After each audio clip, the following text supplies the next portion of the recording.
are on Wall Street. That's a serious issue right now, and unfortunately, that's the issue that both the engineering profession, through our companies, and to some degree our educational institutions are sending to too many students, and that's why a transformation is necessary. So that's how global sourcing, the globalization affects a particular profession, and we can come back and talk about that in more detail. The second issue, how it affects higher education. As I mentioned earlier, this past June, we brought together 25 leaders of some of the major universities of the world to talk about how they saw globalization affecting their institutions. Interestingly enough, well, the first data point is all 25 were very fluent in English, so we had to have a common language, but for most of them, English was in fact the language of international interactivity. In fact, in some countries, graduate education is now being conducted primarily in English, in Korea, for example, and increasingly in Europe.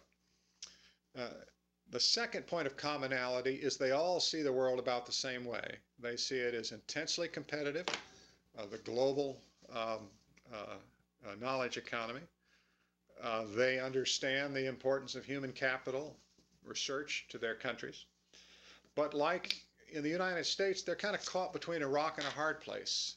They're caught between what the Europeans call massification, recognizing that the key to the prosperity of many nations will be building the educational strength of the workforce, that is, increasing very significantly the fraction of the workforce that has college educations, degrees,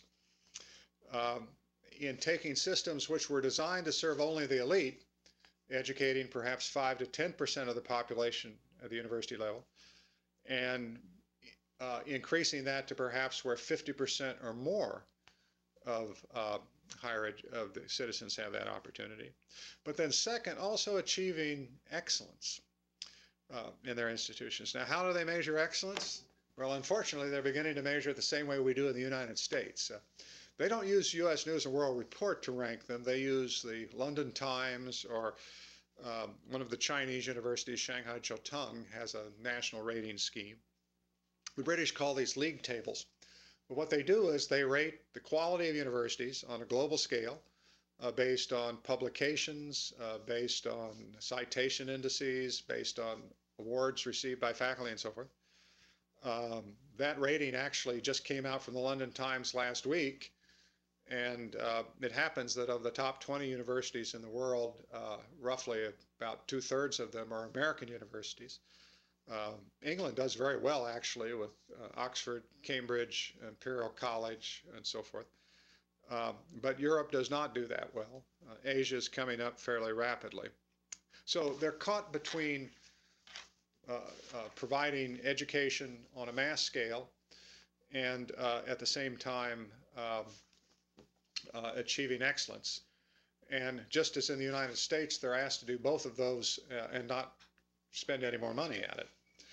In most of the world, higher education is supported from public sources, public tax dollars. Even Oxford and Cambridge are public universities, albeit with significant endowments. The United States, Japan, Korea are the three countries which have more of a mix between public and private support and are somewhat more nimble, but the rest of them are going to have to achieve massification and quality by judicious use of tax dollars. But they recognize that beyond competition, globalization has a much deeper meaning. Universities, higher education has been international throughout much of its existence, to the extent that students go from country to country for education, as do faculty. We have scholarly connections and so forth. But globalization is something different, as I'm sure you're learning in this course. It's an integration. It's economic, it's political, it's cultural. And in a sense, it has enormous impact on regions and nation states as they enter a globalized and integrated world. There is a great danger that the first stage of globalization amounts to effectively colonization. That's what we've seen politically over the last couple of centuries. And actually, it's beginning to happen in higher education. When you look at what American universities are doing to globalize, one of the first things they do is they think about establishing campuses overseas or relationships where they not only can penetrate into an overseas market, but attract the best students, perhaps faculty, and certainly resources back to the United States, much like establishing colonies in the underdeveloped world. One of the participants we had at our Swiss symposium this summer was Deepak Nair, who's a quite eminent economist and former rector of the University of Delhi in India. And he quoted us an ancient Buddhist proverb that the key to the gate of heaven is also the key that could open the gate to hell.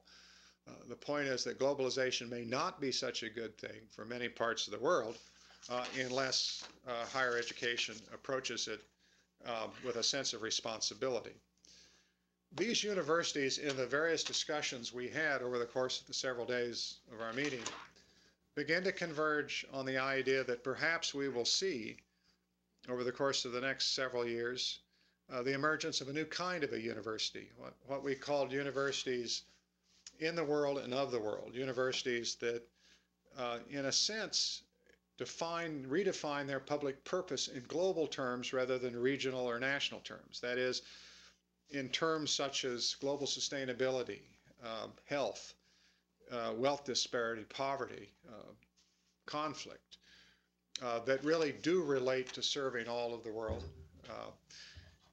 Where would they come from? Well, I mentioned MIT, which is seriously considering making that transition, although obviously they've got a lot of thinking to do about it. There have been various consortia. The Australians launched one several years ago called Universitas 21, which is a coalition of about 24 universities attempting to examine what it would mean to be global. Some of the for-profit entities of the Apollo group, including the University of Phoenix, are trying to build global for-profit institutions.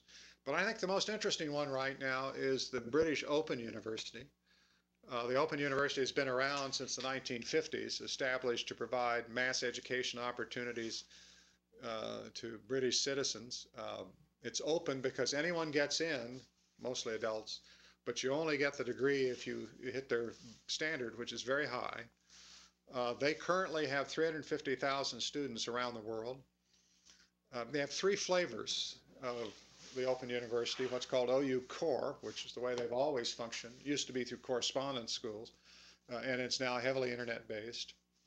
They have OU Plus, where they are spawning similar open universities around the world. They have one in India with 1.2 million students enrolled in it. And then they have OU for free. That's the most interesting one, and that's one I'll come back to in just a moment. I'll just leave that one with you. The second theme. For the last couple of years, I've been on what was formerly called the National Commission on the Future of Higher Education in America, but it goes under the code name of the Spellings Commission because it was launched by Secretary of Education Margaret Spellings. We came out with our report about exactly a year ago at this time.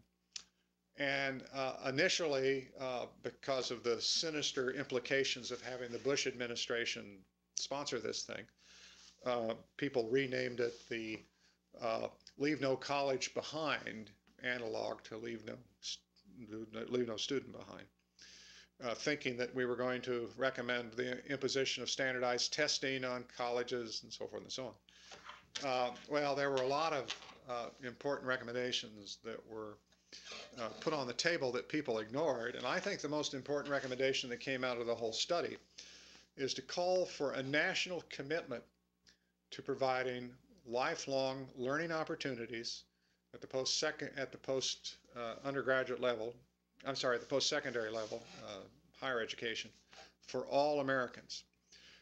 This is kind of the last step in providing educational opportunity to our citizens.